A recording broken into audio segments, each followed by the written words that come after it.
नमस्कार विद्यार्थी मित्रों, ओम एज्युकेशन चैनल में आपनु हार्दिक स्वागत है। आज आपणे आ विडियो में धोरण 8 विषय गुजराती स्व अध्ययन पोथी में पाठ नंबर 13 शुरुआत करिए। आ पाठनु संपूर्ण सोल्यूशन करवानो छे। विद्यार्थी मित्रों, जो तमे अमारी चैनल पर नवा हो तो चैनल ने सब्सक्राइब कर देजो, जेथी करीने नवा नवा विडियो तमने झड़पथी मळता रहे। प्रश्न नंबर 1 में आपेलू छे, आ काव्यनो साहित्य प्रकार गजल छे, तो आवा अन्य पद्य साहित्य प्रकारना नाम तमारा शिक्षकनी मददथी लखो।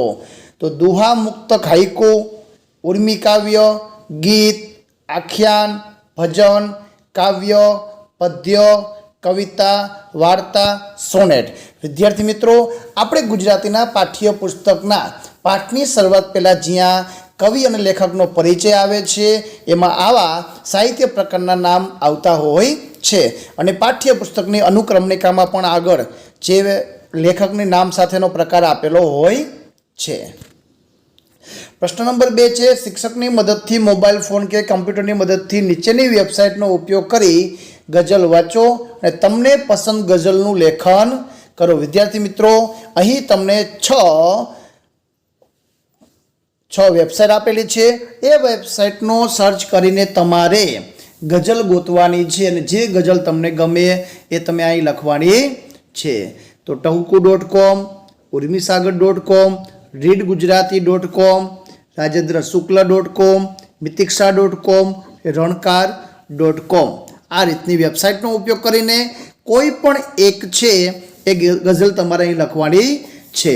मैं અહીં गजल लखेली छे, तू जराक जोतो अली, आ साव नवा नक्कोर कंचने पड़ी गई करचली, घसी घसी ने चांदो आठे अंग आज हूँ नाई, वडला हेठे दिल लूचता बनी गई वडवाई, हूँ हवा वगरनी हलबली, खरवचड़ा धबकारे धबकतक धक धक छातरडी छोलाई।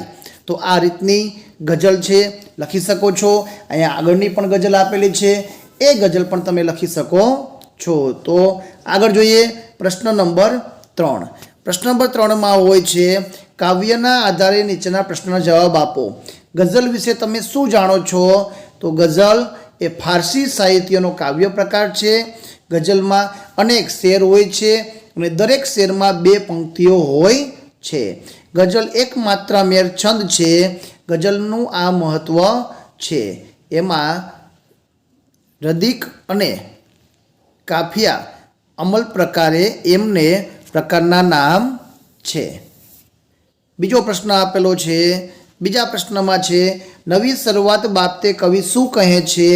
तो कवि दुखोथी हारवा ने बदले नवी खुशीथी नवी शुरुआत करवानुं कहे छे।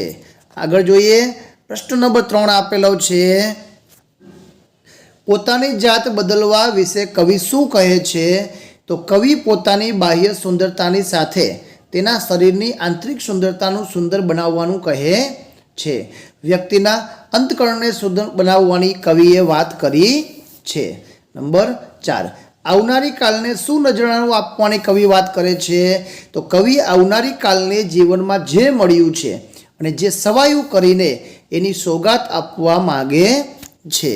आगळनो प्रश्न छे, प्रश्न नंबर 4 में छे, आपेला शब्दों अर्थ लखो अने आपेला वाक्य मुजब बीजू वाक्य बनावीने लखो।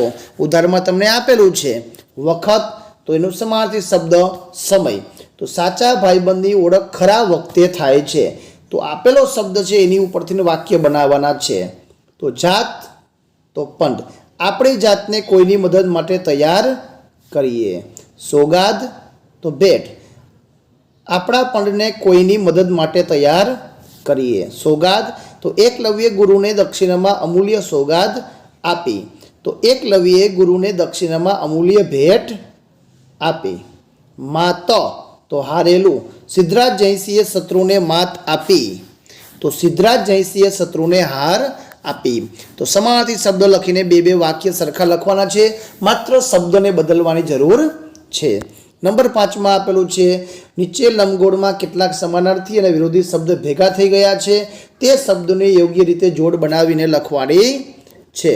तो अहीं शब्द में आपेला शब्दमांथी जोड़ आ रीते बनशे। સમાનાર્થી શબ્દમાં દુનિયા અને જગત, સમય અને વખત, દોસ્ત અને મિત્ર. વિરોધી શબ્દમાં આવશે દુઃખ અને સુખ, અંત તો આરંભ, અંદર તો બહાર, ખુશ તો નાખુશ. તો આ રીતના શબ્દની જોડ બનાવીને લખવાનો છે. પ્રશ્ન નંબર 6 માં આપેલું છે નીચેની કહેવતોનો અર્થ સમજાવો. આપણે કહેવત આપેલી છે હિંમતે મરદા તો મદદે ખુદા. તો બીક કે ભયથી જેટલા ભાગીએ ભય એટલો જ પાછળ આવે છે. એકવાર નિડર બની સામનો કરી લઈએ તો ખરેખર જાતે જ ભય કે બીક ભાગી જાય છે. તો એ કહેવતમાં સમજાવવા માગે છે. આગળ જોઈએ. પ્રશ્ન નંબર 7 માં આપેલું છે કે નીચે મુજબનો ભાવાર્થ દર્શાવતી કાવ્ય પંક્તિ લખો. દરેક વખતે દુઃખ જોઈ શું હારી જવાનું, આ વખતે દુઃખોને હરાવીએ. તો એ આપણે કાવ્ય પંક્તિ લખીએ તો હર વખત શું વાત થઈ જવું દુઃખોથી, ચાલ આ વખતે દુઃખોને માત કરીએ. તો આ કાવ્ય પંક્તિમાંથી આ ભાવાર્થ રહેલો છે. બીજું વાક્ય આપેલું છે આપણે જેવા બહારથી સુંદર દેખાઈએ છીએ એવા અંદરથી પણ સુંદર બનીએ. તો બહારથી દેખાય જેવી સ્વચ્છ સુંદર દોસ્ત, હવા અંદરથી એવી જાત કરીએ. તો આ રીતનું લખવાનું છે. પ્રશ્ન નંબર 8 માં છે શબ્દકોશમાં ક્રમમાં કયું જોડકું સાચું છે એ લખવાનું છે. તો 3 નંબરમાંથી ત્રીજા નંબરનું જોડકું છે એ સાચું છે. પહેલાં મીંડાવાળો સ, પછી સસલાનો સ, એ રીતનો જવાબ આવશે. વિદ્યાર્થી મિત્રો, આ હતું ધોરણ 8 વિષય ગુજરાતીના સ્વ અધ્યયન પોથીના પાઠનું સંપૂર્ણ સોલ્યુશન. આવા સ્વ અધ્યયન પોથીના બીજા પાઠના સોલ્યુશન અને પ્રશ્ન બેંકની ઓરિજિનલ એકમ કસોટીના સોલ્યુશન મેળવવા અમારી ચેનલને સબસ્ક્રાઈબ કરો. બાજુમાં આપેલું બેલ આઇકન દબાવો જેથી કરીને નવા વિડીયો તમને મળતા રહે. આભાર. ધન્યવાદ.